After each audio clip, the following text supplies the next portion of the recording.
Bien, pues ¿qué tal? Buenas tardes ya a todos los que nos están sintonizando en estos momentos. Ya tenemos algo de público en lo que son las plataformas. Y pues bueno, este viernes en este conversatorio, la verdad es que tengo el gusto, el honor de poder estar con el doctor Alfredo Castañeda Felgueroso, un muy buen amigo mío, que esta historia comenzó también hace mucho tiempo ya en la universidad. Él fue uno de mis docentes dentro de lo que era la licenciatura de psicología. Y pues la verdad es que a partir de ahí, pues trabajamos un rato, bueno, trabajé un rato en su consultorio, estuvimos por ahí compartiendo y hasta la fecha pues continuamos en contacto, teniendo una muy buena amistad. Entonces, en verdad estoy muy, muy feliz de que él nos pueda acompañar, aparte de la personajazo y la figura que tenemos y que representa. Bien, pues vamos a leer un poquito de su currículum para que vayamos entendiendo pues a la figura que tenemos el día de hoy. Bueno, pues Alfredo, él es psicólogo clínico por la Universidad Iberoamericana. Tiene una maestría en psicología clínica y psicoterapia, también una maestría en criminología por el CLEU, un doctorado en psicoterapia humanista por el Colegio Humanista de México, es supervisor de la Asociación Mexicana de Orientación Psicológica y Psicoterapia, perito y mediador familiar, psicoterapeuta, docente, ¿no? De varias instituciones muy prestigiosas de aquí de Puebla. Entonces, pues creo que hay Tlaxcala también, o sea, bueno, ha dado clases, yo creo que pues también en muchos lugares.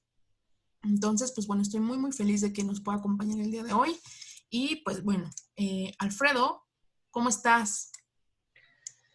Bien, bien, aquí vamos con este tema del encierro y pues entrándole a las nuevas tecnologías de la comunicación, ¿no? Para poder seguir llegando a las personas ahora a través de estos medios digitales y que pues creo que nos cambiaron el mundo, ¿no? Creo que ya la vida va a ser diferente a partir de esta vivencia que tenemos. La famosa nueva normalidad, La ¿no? nueva normalidad, ahí estamos en la nueva normalidad. Exactamente. Pues bueno, pues justo vamos a aprovechar estos medios, estos puentes que nos establecen los medios de comunicación para poder pues compartir algo de los temas que, bueno, ya lo comentábamos antes de que pudiéramos planear el conversatorio. Era muy complicado elegirte porque pues hay muchos temas de los que sabes mucho y muchos temas en los que realmente pues la verdad es que pues nos encanta escucharte hablar. Entonces, pues uno de ellos es el tema de la esquizofrenia, las esquizofrenias. Y pues vamos a empezar con el conversatorio, lo que sí y lo que no es la esquizofrenia. Así es.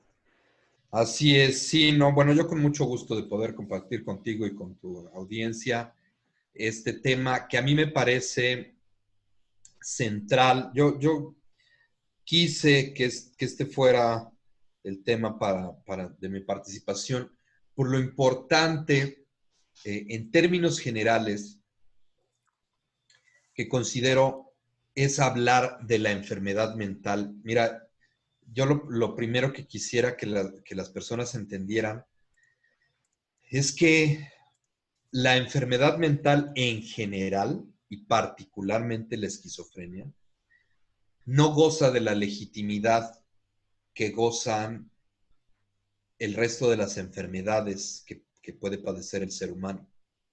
¿Sí? Cuando tú vas al médico, ¿no? y vas con una serie de signos y síntomas, ¿no? Signos objetivos y síntomas subjetivos, el médico hará su valoración clínica, te escuchará el corazón, los pulmones, revisará, ¿no? A lo mejor te mandará unos laboratorios, ¿no? Y con base en eso te va a decir, sí, mire, usted lo que tiene es tal, ¿no? Usted tiene diabetes, usted tiene cáncer, usted tiene ojo de pescado, ¿no? Lo que sea, ¿no? Pero pues es ahí palpable y tangible para el médico y para el resto de las personas también. Entonces tú regresas, oye, ¿qué te dijeron ¿qué te dijo el médico? No, pues que tengo tal. Ah, no, pues qué mala onda. Oye, pues a ver, ¿cuál es el tratamiento? No, pues me dijo que así y así.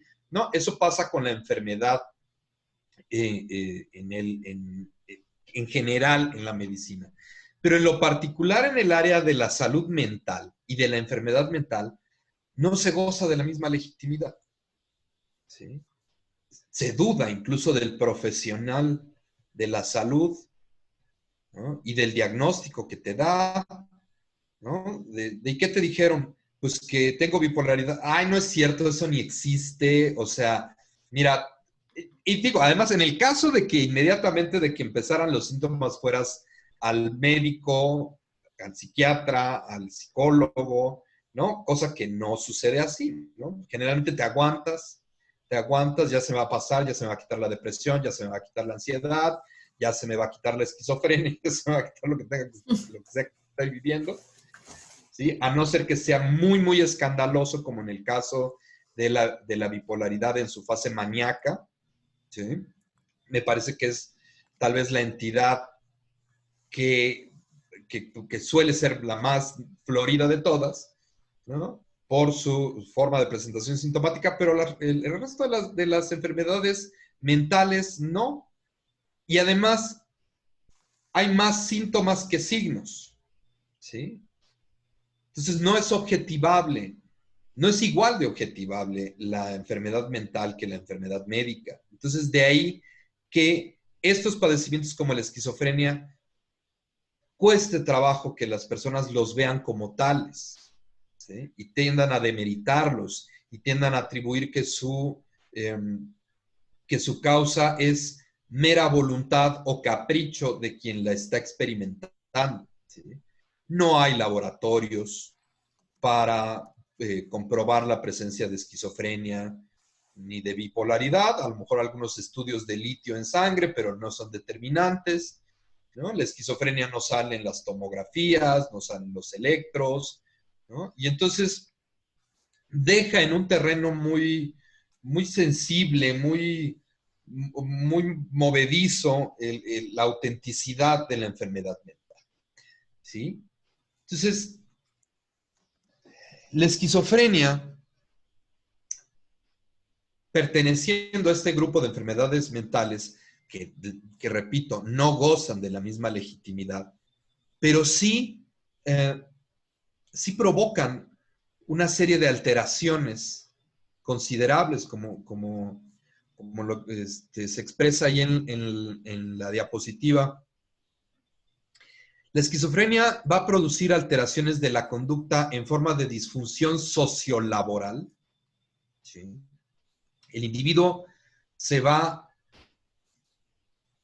a sentir segregado y él mismo se va a apartar, porque en ciertas fases de la evolución de la enfermedad llega a haber una leve conciencia de enfermedad y entonces el individuo no quiere que las demás personas se den cuenta de lo que le está pasando, ¿sí? Entonces va a haber una disfunción sociolaboral, va a haber problemas familiares, interpersonales invariablemente y lo más grave, la pérdida de la autonomía, ¿sí? Entonces, no es cosa fácil, no es una enfermedad que se te va a quitar como una gripa y va a generar graves problemas. Ahora, eh, no quiero meterme tanto en la parte como de dar una clase de psicopatología, porque me parece que no es el motivo de este conversatorio, sino más bien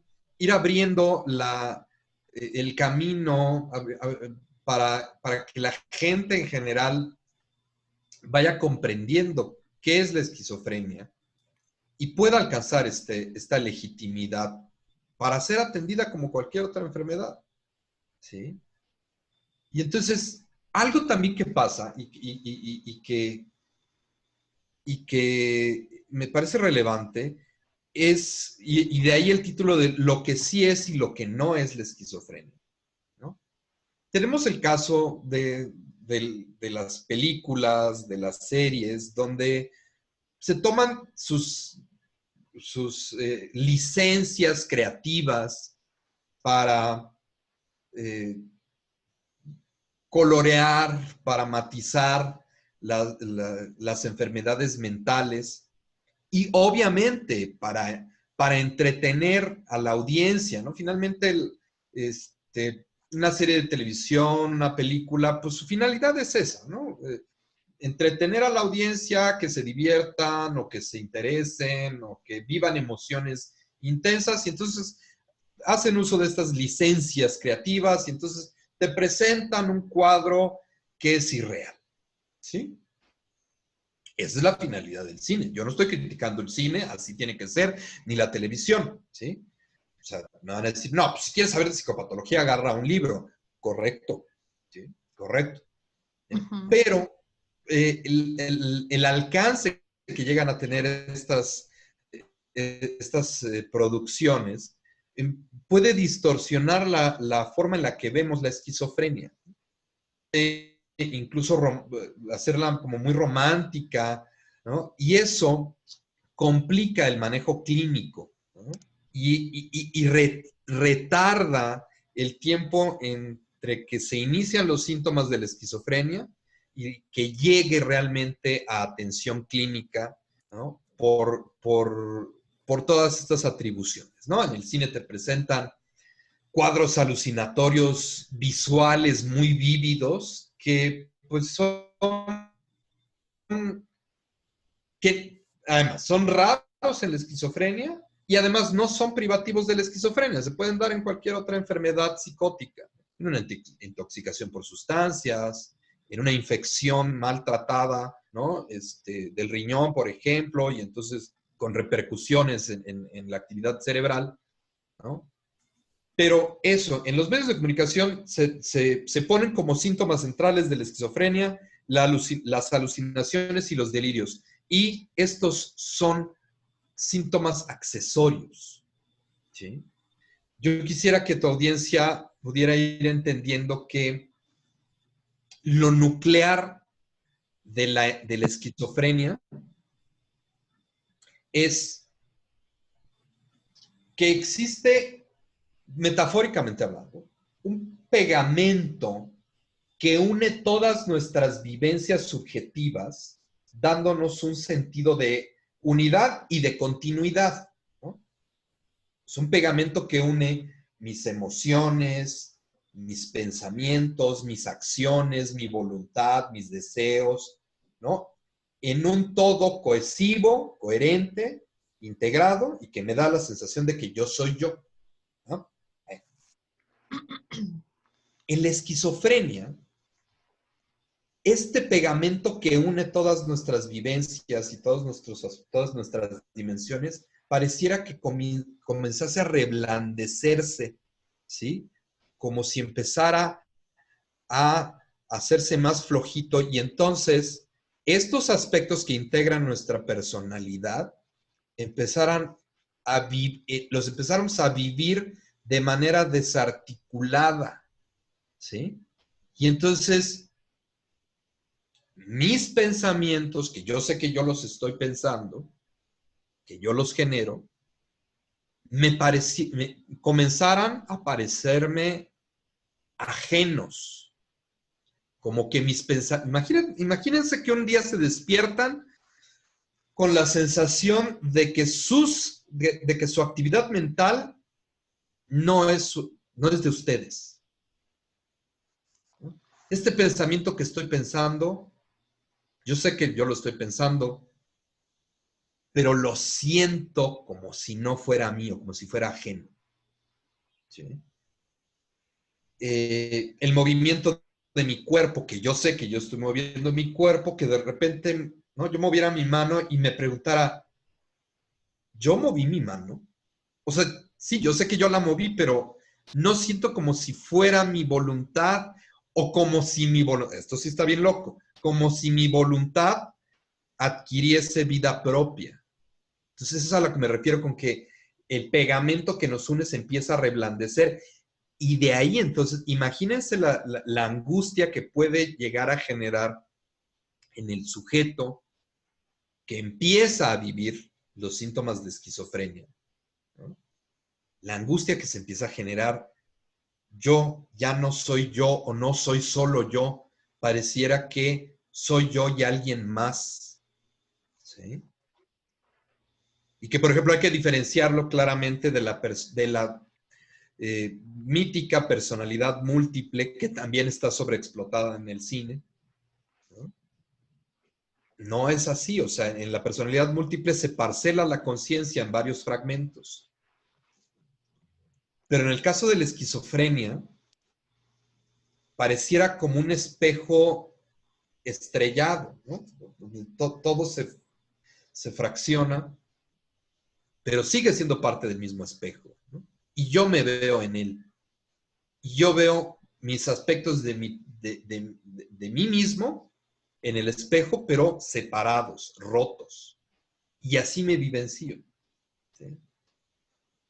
Ya como una situación posterior, vendrá quizá, ¿no?, la sistematización de la idea delirante, ¿no? Y entonces aparecerán propiamente las ideas, los delirios, que son una suerte como de solución a mi vivencia de falta de unidad, ¿no?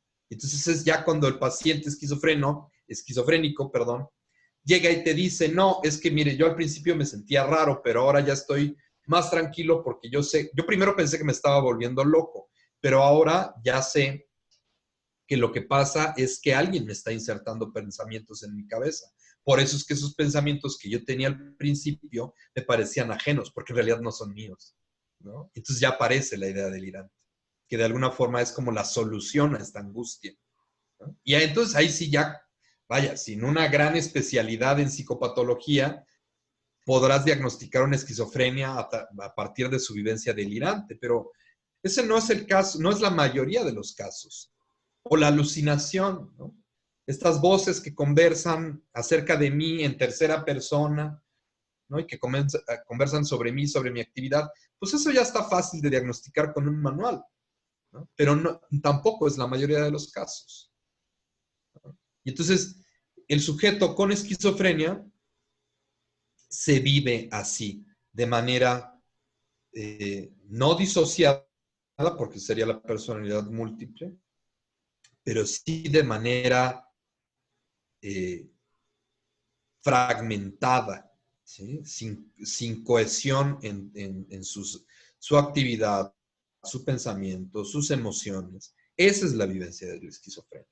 No lo que nos suelen presentar en películas donde se enfatiza la parte de la alucinación y el delirio, ¿no? Eso puede ser cualquier otra enfermedad psicótica. Y el problema es que al haber falta de información, ¿sí?, el sujeto y los familiares no saben qué está pasando y no saben cómo actuar. ¿Sí? Quizás lo que logran, lo que atinan a recomendarle al familiar es ya no pienses en esas cosas. ¿Sí? Y es entendible, ¿no? Es entendible que esa sea la recomendación, pero no es así de sencillo. La esquizofrenia es algo mucho más complejo. Además, la esquizofrenia es tratable, ¿sí?, a partir de 1994, ¿no?, la aparición de nuevos fármacos para el tratamiento de la psicosis en general, ¿sí?, han permitido un manejo bastante más aceptable de los cuadros psicóticos a partir de la olanzapina, la risperidona, el aripiprazol, el brexiprazol, todos estos nuevos antipsicóticos, la quetiapina, que tienen ya un perfil de efectos secundarios muy discreto en comparación a los antipsicóticos clásicos de los años 60, 70. ¿Sí? Es tratable. La esquizofrenia es tratable a través de la farmacoterapia, a través de la psicoterapia cognitiva dirigida al manejo de síntomas positivos sobre todo y cognitivos. ¿Eh? Es tratable, es abordable, no es curable hasta donde se tiene registro, pero es bastante controlable como lo es la diabetes. ¿sí? Claro, tienes que tener un estilo de vida diferente. ¿Sí? Tienes que tener una disciplina diferente, horarios de sueño regular, actividad programada, en algunos casos supervisión, en otros no. ¿Sí? Pero vaya, puedes vivir una vida perfectamente normal, ¿no? Siendo paciente de esquizofrenia, si te apegas a un tratamiento riguroso. ¿Sí? La Oye, esquizofrenia, no. ¿Sí? perdón. Oye, Alfredo, justo platicando de esto, bueno, aquí uno de los participantes pregunta, ¿no? Bueno, si nos apegamos al tratamiento, y como lo mencionas, farmacológico, el psicoterapéutico, pero él habla de que a veces el acceso a este tipo de tratamientos puede ser demasiado caro. Lo es. ¿Hay alguna otra opción? O sea, otras cuestiones, instituciones que puedan apoyar con este tipo de pacientes. Desafortunadamente, en México escasean estos grupos o estas instituciones, ¿no? En Puebla, directamente, pues tenemos el Hospital Doctor Rafael Serrano, el Batán, ¿no? Donde sus costos son más accesibles, ¿sí? Sin embargo, México todavía no ha desarrollado la cultura suficiente para una atención más accesible en servicios de salud mental. Yo creo que esa es la importancia también de este conversatorio, de ir concientizando a la gente de la necesidad que existe de crear estas instituciones. Porque, bueno, pues también para contestarle, ¿no? a tu audiencia, como yo les he mencionado muchas veces a mis alumnos, sale muy caro. O sea, la salud mental es un artículo de lujo, cuídenlo, ¿sí? Porque sale muy caro enfermarse de la cabeza, ¿sí? Los fármacos antipsicóticos, ya hay algunos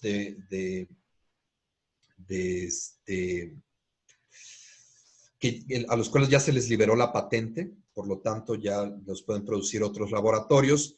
Sin embargo, pues como muchos médicos saben, no es el mismo efecto. Es la misma sustancia, pero no en la misma concentración, no de la misma calidad y no se logra el mismo efecto. Entonces, ya la olanzapina hoy en día es más barata. Antes solamente el laboratorio de Eli Lilly la producía. Hoy en día ya hay varios laboratorios que la distribuyen, pero definitivamente pues, la Ciprexa sigue siendo, ¿no? la elección en lo que a olanzapina se refiere. Y pues sí, una caja de Ciprexa pues no baja de 700 o 1,000 pesos dependiendo de la farmacia, ¿sí? En comparación con los otros laboratorios que te cuesta 200 pesos la misma caja, ¿sí?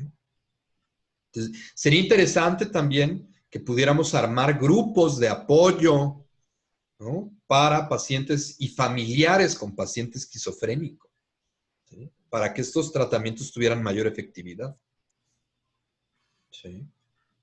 Claro, porque, bueno, si no mal recuerdo, cuando todavía cursaba yo la universidad, tuvimos esas famosas visitas a lo que eran los hospitales psiquiátricos, que en ese entonces, pues bueno, era Batán y el hospital en Guadalupe. Cholula, ¿no? El Guadalupe.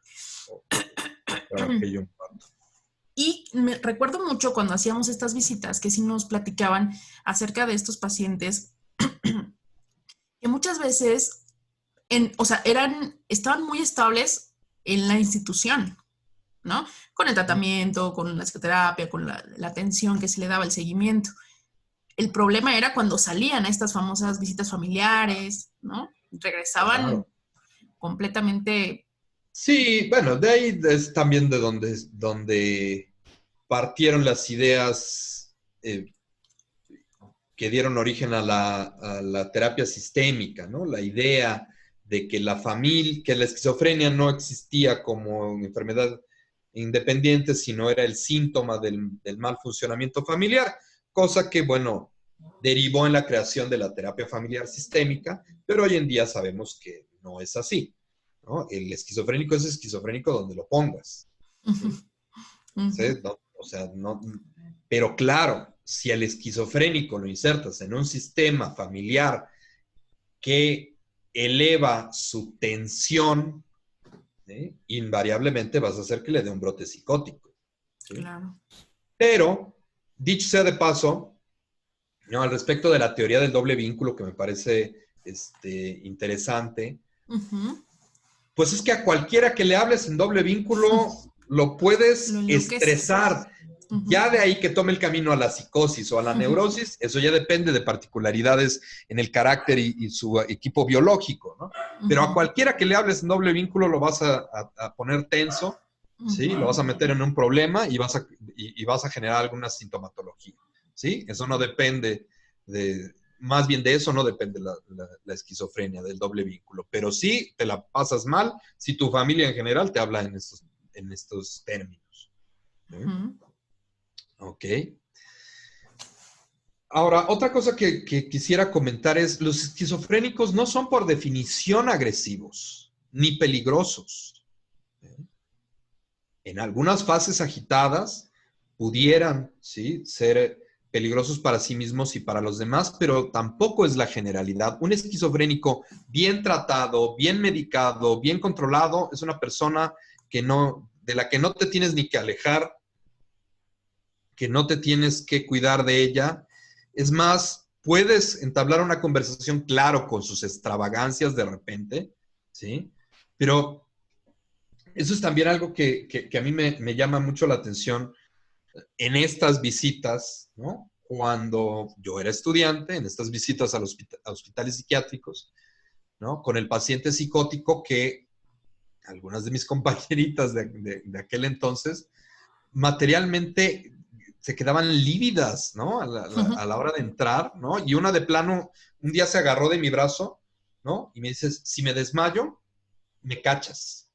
Y yo como, ¿por qué te vas a desmayar? No, es que a mí me pone muy ansiosa esto de los hospitales psiquiátricos. Yo, y como, ¿por qué? Y en eso, ¿no?, uno de los pacientes psiquiátricos camina hacia nosotros, porque estaba el doctor Gustavo Fernández Espinosa, mi mentor, que no puedo dejar de mencionarlo cuando hablo de esquizofrenia, ¿no? Estaba atrás de nosotros y el paciente lo que quería era que el doctor le regalara un cigarro, ¿no? Y entonces por eso se acercó a nosotros y bueno, esta se puso flojita, ¿no? Y la tuve que pescar, ¿no? Y así de, a ver, espérense, pues si no, o sea, no es lepra, ¿no? Tal vez de ahí viene, ahorita justo cuando comenzábamos el conversatorio, hablabas sobre las películas, la cuestión a veces hollywoodense de este tipo de abordaje hacia lo que son los trastornos mentales. Sí, pues sí, o sea, esa distorsión, ¿no?, que genera, porque la interpretación que la persona que ve una película, la interpretación que hace es, no, pues es que es así, ¿no? El asesino de la película era delirante o era esquizofrénico o era bipolar y entonces por eso todos los esquizofrénicos, todos los bipolares, todos los delirantes son asesinos. Pues no, o sea, no funciona de esa manera. No, pero es que sí hay muchos casos, pues obviamente que hay muchos casos famosos, ¿no?, por sus crímenes. Eso fue lo que los hizo famosos. Pero también hay muchas personas con padecimientos mentales que no han cometido ningún crimen, pero a ellos no les hicieron película, ¿sí? Entonces, de ahí es donde se crea esta ilusión de que la enfermedad mental está altamente correlacionada con la delincuencia, la criminalidad, ¿sí? Pero pues no, hay un montón de personas que no se les hizo película porque no cometieron asesinatos, porque no hay una correlación positiva entre la enfermedad mental y la criminalidad, ¿sí? Ahora, desafortunadamente, porque, bueno, hace rato leías mi currículum y también soy criminólogo, desafortunadamente también hay pacientes esquizofrénicos en los penales que por pura definición jurídica son inimputables y están dentro del penal purgando una pena cuando no debería de ser así, porque por su misma condición no se les debió haber procesado de esa manera. No quiere decir que no se debió haber hecho nada, Ujú, sino deberían de llevar un tratamiento, nomás una calle junto, ¿no? En el Batán, San Miguel, ¿no? El ujú. CRE y luego el Batán, ¿no? O sea, cambio de dirección, ¿no? Desafortunadamente porque no tuvieron acceso a servicios de salud mental que les pudieran garantizar un peritaje para nombrarlos inimputables y entonces que no tuvieran que pasar por esta situación. Sí. Ok. No sé si haya más preguntas por parte de tu audiencia, comentarios, cosas que quieran saber. Por aquí, bueno, alguien mencionaba que esta cuestión, por ejemplo, les llama mucho la atención esta cuestión de las películas, ¿no? Porque dicen que Ajá. durante la formación como psicólogos, justamente también nosotros atravesamos por esta situación en donde nos proyectan películas para el tema de, pues, ilustrar tal vez la enfermedad mental. Pero creo que también, bueno, aquí menciona esta chica, que eso también, pues a nosotros nos genera como ciertos tabús, como ciertas cuestiones que pues confirmamos, ¿no? Después sí, lo mismo decíamos, si nos toca atender en un consultorio privado a alguien o evaluar a alguien con esquizofrenia, justamente por esto que mencionas, pues sí, de repente hay cierto temor, hay ciertas cuestiones que empiezan por parte también de la formación que nos dan en las universidades. Sí, un poco, ¿no? Esta falta de familiaridad con el enfermo mental, ¿no? Que bueno, o sea, yo por eso cuando los formo como clínicos, los formo en el área de la psicopatología, aún a estas personas que se avientan la fantasmal de decir, no, o sea, sí está muy interesante y muy padre esto de la esquizofrenia y demás, pero yo no quiero tratar con ese tipo de gente, ¿no? Yo quiero tratar con Mm, personas normales, ¿no? Digo, ok, está padre, o sea, ¿quieres un consultorio muy nice para ujú. atender personas, ¿no? Con problemas de duelo, de que les dejaron mal el tinte, órale.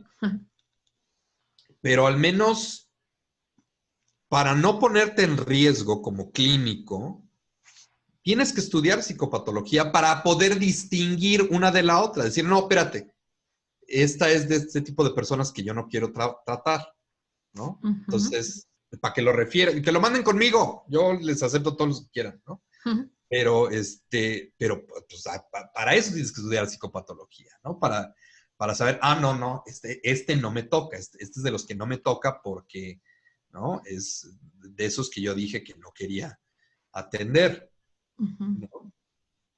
Eh, y además, pues importantísimo el diagnóstico, ¿no? Partir del diagnóstico.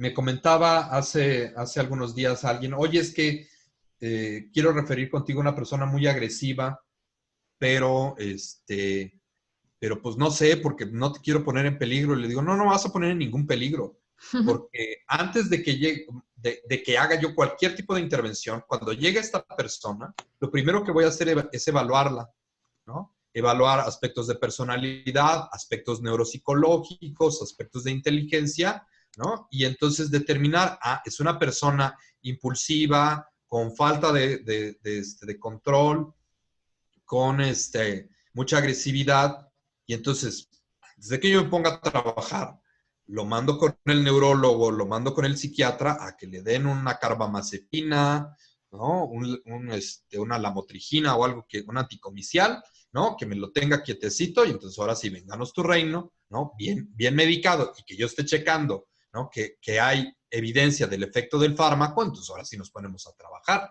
¿sí? Yo no me voy a poner en riesgo, ¿sí? Trabajando con enfermos mentales, pero previa valoración psicológica. ¿Sí? Claro, pues es que, bueno, eso también es la importancia de la formación que se debe dar. Perdón, de Así. repente sí me he topado en las universidades con alumnos cuando les hablas de psicopatología, pareciera que les estás hablando como también si fuera, pues no sé, magia negra, ¿no? Que a veces te dicen que no, que como la esquizofrenia no existe, esto es solamente cuestiones Como que dicen, ¿no? queremos, Que el DSM-5 no sirve para nada, exacto, que más sirve que el DSM-5 solamente sirve para para que te usarlo subas con... en él y alcances un libro de Lacan, ¿no? Exactamente. Entonces, Sí, pues mira, yo no quiero, no me quiero imaginar qué puede ocurrir con estas personas que le tienen miedo a la psicopatología y se quieran meter a trabajar en el área de la salud mental, ¿no? No quiero saber qué les va a pasar el día que se les presente un caso, ¿no? Que no sepan reconocer clínicamente y se les salga de las manos por un mal conocimiento de la psicopatología. ¿Sí? sí, claro. Entonces, pues bueno, eso también es importante porque sí, ahorita hay muchos, no sé, la verdad, en las universidades, pues mucha desinformación, incluso una muy mala praxis, yo diría, de lo que es la psicología, por esto mismo, porque ya vienen estos alumnos con ciertos, pues, trabas hacia que tú les hables de algo que, pues, está ahí, ¿no? Que pon tú que en la universidad, Claro. pues, puedes hablar y decir, ¿no? Lamentablemente, cuando sales al área laboral, cuando sales ya al mundo real, te vas a encontrar con muchas cosas. Tal es el caso de muchas personas que hemos tenido que trabajar en instituciones gubernamentales y que ahí te exigen y te piden que sepas manejar este tipo de saberes, ¿no? Y que Sí, evidentemente claro, para ahí, quienes, pues después tengo que comer, ¿no? Y tengo que saber. Entonces ahí es cuando entra esta parte del conflicto claro. porque pues, ¿cómo le haces? Claro, pues es que ahí, o sea, en esas instituciones no les importa mucho si tú crees o no crees en estas cosas.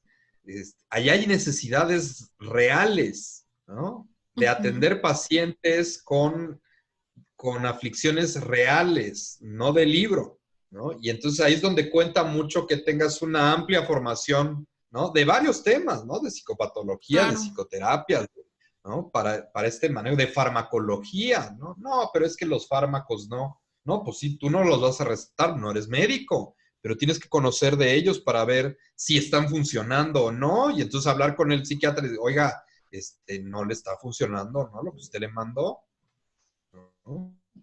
Y estar al nivel del psiquiatra para poder hacer este tipo de intervenciones. Si no, siempre te quedarás, ¿no? En un escalón abajo como ayudante, ¿no? Como ayudante del psiquiatra, sí, ¿no? claro, Psicómetra cuando más. ¿Sí? sí, claro. Pues sí, entonces créeme ahorita que mencionaban esto dentro de los comentarios, pues sí, sí me hacía mucho sentido, porque pues es algo que yo vengo igual observando incluso desde, pues en mi formación como psicóloga, muchos de los compañeros también tenían como ese tipo de, pues no sé, como de trabas hacia que pues pudiéramos pues abordar estos temas, ¿no?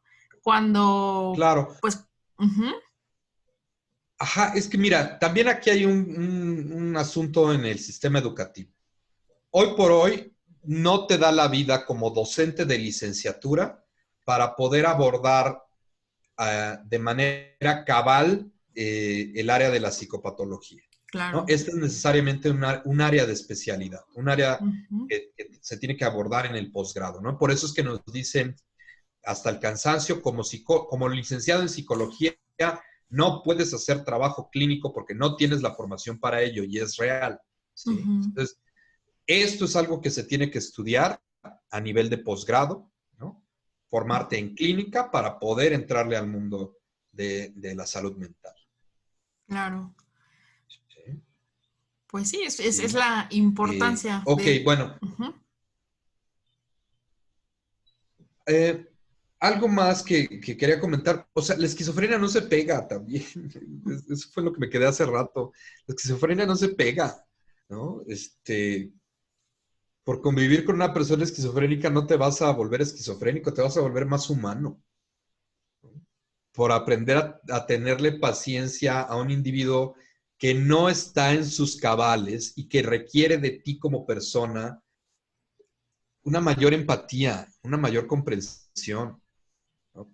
Para legitimar el tema de la enfermedad mental, ¿no?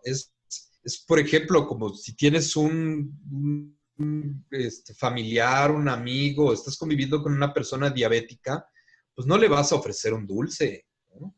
Oye, ¿te sirvo más coca? Pues no, mano, o sea, y no lo haces, ¿no? No lo haces porque sabes que la persona es diabética. Pero en el caso de la esquizofrenia, no te pones a discutir con un esquizofrénico sobre sus ideas delirantes y a tratar de rebatírselas, o sea, no te metes en ese lado. Tienes que ser más compasivo, más empático, de decir, ok, a ver, no estoy a lo mejor no estoy entendiendo muy bien lo que me estás diciendo, ¿sí? Pero no te voy a regañar ni te voy a violentar por el hecho de que estés diciendo disparates que yo no entiendo, ¿sí?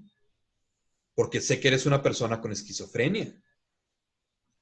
¿Sí? Esto es algo importante, pues, que la familia llegue a entender, ¿no? Cuando le dan el diagnóstico de esquizofrenia a uno de sus familiares, es importante mandar a traer a la familia para explicarles, a ver, señores, la cosa se trata de esto, ¿sí? No, no se le va a quitar. Sí, sí, se puede controlar, pero tiene que tomarse sus medicamentos. Tiene que tener un estilo de vida más tranquilo y ustedes tienen que aprender a convivir de manera más armoniosa para no elevar la tensión de su familia. Ah, quiere decir que ya no nos podemos hablar a mentadas de madre en la casa. Exacto, eso ya no, ¿no? No, pero yo qué culpa. Pues no sé si sea su culpa o no, ¿no? Pero sí es su responsabilidad, ¿no? Usted es su familiar y usted es responsable de lo que pueda pasar en casa, ¿sí? Claro. Es por Sí, eso también la parte importante de la psicoeducación, ¿no? O sea, totalmente. Esto que estamos haciendo, yo quisiera que repercutiera, ¿no? A nivel de psicoeducación, ¿no? Que la gente se interese, diga, a ver, entonces, ¿cómo? O sea, ¿qué sí, qué no? ¿Qué hay que hacer? ¿Qué no se puede hacer? ¿Sí? uh-huh, Que busquen esta información para mejorar la calidad de vida de todas las personas que viven con enfermedad mental, que son muchos, ¿sí? sí. La esquizofrenia en todo el mundo se presenta en el 1% de la población mundial, Uh-huh. lo cual quiere decir que en México, si fuéramos, no, ahorita no tengo el dato, pero si fuéramos 100 millones de personas, ¿no? Quiere decir que al menos 1 millón de personas viven con esquizofrenia diariamente, ¿sí? Claro, No son pocas, ¿no? No son pocas las que padecen de esta aflicción. claro. Sí. Oye, para ir cerrando un poquito ya con este Sí. tema, podrías, bueno, aquí alguien nos pregunta si podrías abordar un poquito de la génesis de la esquizofrenia. Hablabas hace rato de la teoría del doble vínculo, que es una de Ajá. las pues, cuestiones que dan un acercamiento, pero esta parte de la génesis, ¿cómo la podríamos abordar? Sí. Eh, Mira, la esquizofrenia es un padecimiento indudablemente genético, heredable, ¿sí? Uh-huh, Con factores relacionados, ¿sí? O sea, el origen de la esquizofrenia es multifactorial, pero indudablemente hereditaria. uh-huh. Ah, déjame buscarte aquí. Proceso de desarrollo y reacción, no. Herencia. Mira, aquí estos datos. Como mencionaba yo hace rato, el 1% de la población mundial presenta esquizofrenia, ¿sí? Ahora, entre los hijos de esquizofrénicos, el porcentaje sube a 16% de casos, ¿sí? Entre los hermanos, o sea, si tú tienes un hermano esquizofrénico, tienes un 14.2% de posibilidades de desarrollar esquizofrenia. Entre los gemelos divitilinos, a los que solemos llamarle los cuates, ¿sí? La diferencia entre los hermanos y los gemelos divitelinos es de 0.3% nada más, porque en uno es 4.2% de posibilidades y en el otro 14.5%. O sea, ya sabes, ¿no? Los cuates son como hermanos, nomás que nacieron al mismo tiempo. Pero en los gemelos univitelinos, que quiere decir que tienen la misma información genética, y esta por razones que todavía no conocemos bien, se dividió en dos individuos, la probabilidad se eleva hasta 86.2% de los casos. La esquizofrenia es indudablemente hereditaria, pero tiene la particularidad de brincar generaciones. Es como, la esquizofrenia es como los ojos azules. ¿Sí? O sea, tus dos papás tienen ojos azules, pero tú los tienes cafés, ¿no? Y por ahí un nieto tuyo va a tener ojos azules, ¿no? Entonces, la esquizofrenia no respeta las leyes mendelianas, brinca, ¿sí? O sea, el gen de la esquizofrenia es de carácter residual, ¿no? Brinca generaciones y solamente cuando se juntan todos los factores necesarios para que se manifieste como tal, entonces se destapa la esquizofrenia. Entonces hay factores infecciosos, hay factores obstétricos, hay factores ambientales, tóxicos, sumados a los factores genéticos, todos estos te dan, ¿no?, la fórmula para la esquizofrenia. Ahora, particularmente, ¿qué sabemos de la etiopatología de la esquizofrenia? Que fundamentalmente se da por un problema de neurotransmisión acelerada o aumentada en los lóbulos frontales de la sustancia dopamina, ¿no?, del neurotransmisor dopamina. Ese es el origen de la esquizofrenia propiamente. Por eso, los neurolépticos o antipsicóticos lo que hacen es bajar el nivel de dopamina circulante en lóbulos frontales y ganglios basales, ¿sí? Entonces, es de origen biológica la esquizofrenia, pero indudablemente matizada por los factores ambientales. De ahí, que tú al principio decías, las esquizofrenias, es que así son, no es la esquizofrenia, son las esquizofrenias.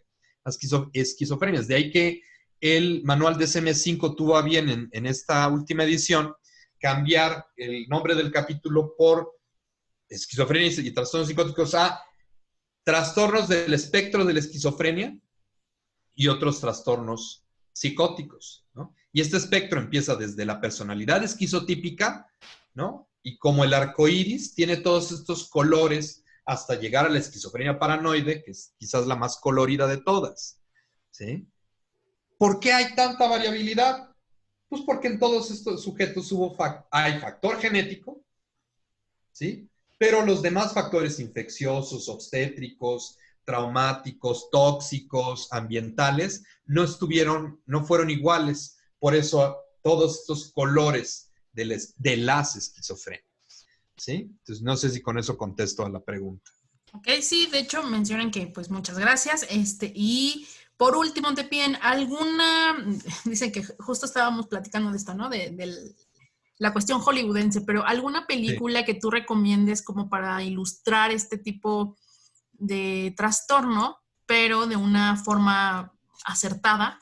Shine, claro oscuro, le pusieron aquí en México. Uh-huh. Esa está muy bien hecha, sobre todo porque te muestra la progresión de una esquizofrenia en la cual no hay alucinaciones. Eso me encanta, ¿no? Porque no abusan de esta parte de las alucinaciones. Beautiful Mind es una película muy bonita, ¿no?, de Russell Crowe, por la que gana el Oscar, me parece, pero aunque es basada en un caso real, Uh-huh. no tiene esas características tan bien retratadas de la esquizofrenia. Entonces, yo recomiendo Shine o Claroscuro, así la buscan en YouTube, porque el otro día se la mandé a mis alumnos de psicopatología, ¿sí? Shine o Claroscuro con Jeffrey Rush, también ganador del Oscar por esa actuación. Esa me encanta porque lleva la progresión del rompimiento psicótico de una manera bastante didáctica, ¿sí? Ok, perfecto. Pues muchas gracias. Aquí te agradecen. Igual, para contactarte, algún tipo de contacto que Claro, tengas. mi página de Facebook, consultorio psicólogo Alfredo Castañeda, en Instagram, consultorio, consultorio.alfredo, en mi número celular en el que atiendo consultorio, 2222 17 44 83. ¿Dónde más me pueden contactar? Pues ahí básicamente Facebook, ¿no? Ponen @sic.castaneda, ¿sí? Aparece la página de Facebook, la de Instagram, consultorio.alfredo, ¿no? Y el 2222 17 44 83. Perfecto.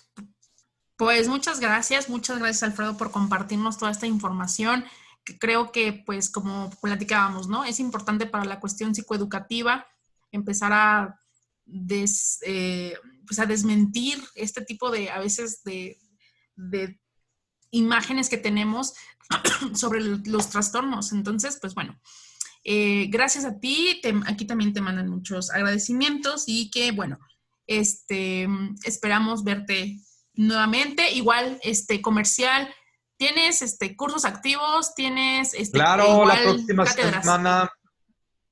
la próxima semana iniciamos curso Fundamentos de Psicoanálisis para la Práctica Clínica. Además, tenemos ahorita estábamos llevando las pláticas, cursos y demás gratuitos los jueves, pero ahorita los vamos a pasar a viernes justo porque tenemos este curso de Fundamentos de Psicoanálisis. Está todo publicado en la página y constantemente tenemos cursos de formación en psicometría, sobre todo en la parte neuropsicológica, en la parte infantil. Ahí en la página constantemente estamos publicando cursos de formación, algunos libres, algunos de paga. ¿Sí? Okay. Muchas gracias a tu audiencia y muchas gracias por la invitación, Alejandra. Me encantan estos espacios porque siento que de alguna manera pues puedo llegar a más gente que lo necesita. Claro, y pues a ti por compartirnos todo esto que sabes. Y pues bueno, agradecimientos a todos los que se conectaron a través de StreamYard y de otras plataformas. Igual, pues bueno, esperamos que no sea la última vez, esperamos pronto volverte a tener en estos conversatorios. Y pues, igual, gracias a todos los que se conectaron el día de hoy. Bonito viernes para todos. Vamos a dejar ahorita ya de grabar y pues saludos. Nos vemos el próximo viernes, chicos. Cuídense.